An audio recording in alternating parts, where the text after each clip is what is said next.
Cet immeuble du quartier européen va bientôt être rénové. Les bureaux laisseront place à un chantier avant de trouver de nouveaux occupants. Ici, comme on se trouve naturellement sur la rue Béliard, on est sur une rue quand même à trafic dense. Donc ce projet-ci va rester du bureau dans le futur. Mais l'idée est vraiment de faire une rénovation énergétique et de faire en sorte qu'on réponde à toutes les normes actuelles qui sont d'actualité sur des bâtiments dits neufs. Des immeubles du genre, il y en a 23 dans cet énorme lot remporté par un fonds d'investissement.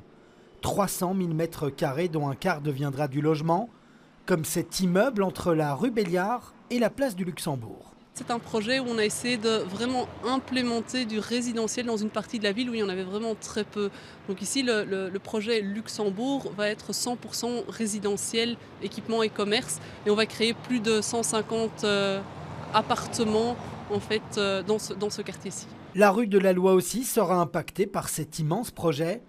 Une grande partie de ces bâtiments seront rénovés avec une nouvelle rue au milieu. L'idée est en discussion avec la ville et la région.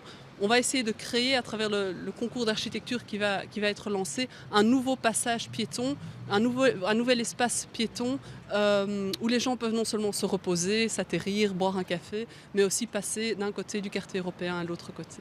Pour que les premiers occupants arrivent comme prévu dès 2028, il va encore falloir obtenir au moins une dizaine de permis d'urbanisme et faire face aux riverains. On a quand même réussi à contacter certains groupements dans le quartier qui ont quand même certainement leur mot à dire.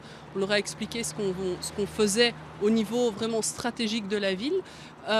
Et dans un deuxième temps, notre idée, et du moment où on travaille sur les projets spécifiques et où on va beaucoup plus dans le détail, c'est de les remettre dans la discussion aussi avant l'introduction du permis.